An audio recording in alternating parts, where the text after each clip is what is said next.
মেয়েরা আমাদের বেশি ফলো করা দরকার, কারণ তাদের সৌন্দর্য বেশি দরকার।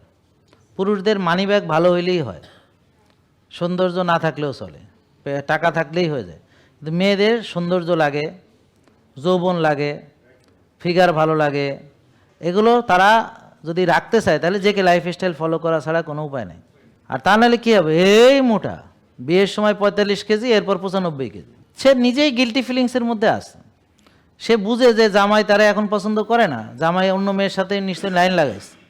যদি নাও লাগায় সে ভাববে এটা, কারণ সে নিজের সম্পর্কে দেখছে সে তো আর আগের মতো সুন্দর নেই।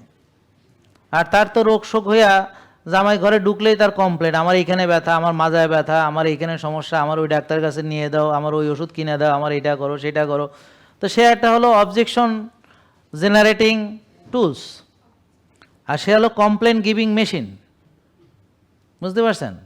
মানে গেলেই মেশিন খালি কমপ্লেন দেয়, এই কমপ্লেন সেই কমপ্লেন সেই কমপ্লেন, আর কান ঝালা পোড়া করে ফেলে, ঝালাপালা। তো জানে যে এই লোকটা এই বাসায় ফিরলেই তো এইগুলো শুনবে, তা ও কী জন্যে বাসায় আসবে? ও তো যাইবে কোনো রকম ঘুমাবে, ঘুম থেকে উঠে চলে আসবে, ঝামেলা শেষ।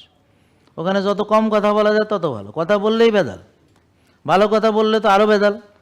তো কোনো কথা না বলা হলো নিরাপদ, তো সেই জন্যে কথা বলে না কারোর সাথে, যে কোনো রকম চলে আসে, দেরি করে যায়, আস্তে চুপচাপ থাকে, আস্তে চলে আসে। এই কমপ্লেন মেশিন শুরু হয়ে যাবে। বুঝতে পারছেন? তা এইগুলো তখন কী হয়, এই কনফ্লিক্ট আর এই সম্পর্কটা শেষ, শিথিল, এবং তারপরে বরফ, তারপরে শেষ।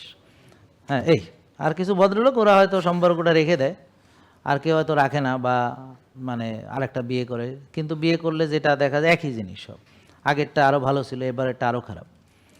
তো এইভাবে চলতে থাকে, নাকি বোঝেন নাই কথা? তো সেলফ স্টিম নাই, সেলফ কনফিডেন্স নাই, নিজের প্রতি আত্মবিশ্বাস নাই, নিজের শক্তির প্রতি, এনার্জির প্রতি, সৌন্দর্যের প্রতি, এগুলো নাই বলেই আজকে তাদের এই পরিণতি। তারা মনে করে আমার বিয়ে হয়েছে, আমার আর এখন ধুমসি হলে হবে, আমার আর চেহারার যত্ন নেওয়ার দরকার নেই, আমার ফিগারের যত্ন নেওয়ার দরকার নেই, আমি খালি খাবো আর খালি মোটা হব। তারপরে বলবে আমার সিজার হয়েছে আর মোটা হয়ে গেছি, আমার বাচ্চা হয়েছে আর মোটা হয়ে গেছি। তো বাচ্চা সবার হয় না মনে হয়, তা আমাদের বহু আছে যাদের বাচ্চা হয়েছে, তো সবাই সুন্দর ফিগার, সুন্দর স্লিম, সব কিছুই ঠিক আছে, কোনো প্রবলেম হয়নি। তাহলে এখন বাচ্চার দোষ না নিজের দোষ, না নিজের খাওয়ার দোষ, না নিজের চলাফেরার দোষ? তো সব দোষে আরেকজনের ঘাড়ে চাপায় দিবে, কারণ সে হলো এক্সকিউজ গিভিং মেশিনারিজ।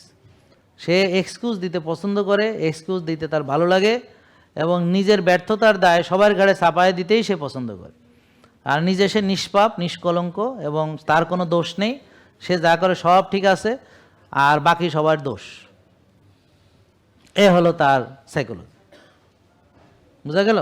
তাহলে মেয়েরা সবচেয়ে বেশি আমাদের কেন ফলো করা দরকার? তার যৌবনের দাম আছে, তার ফিগারের দাম আছে, তার সৌন্দর্যের দাম আছে। জেকে লাইফস্টাইল লিমিটেড, ওষুধ মুক্ত সুস্থ জীবন।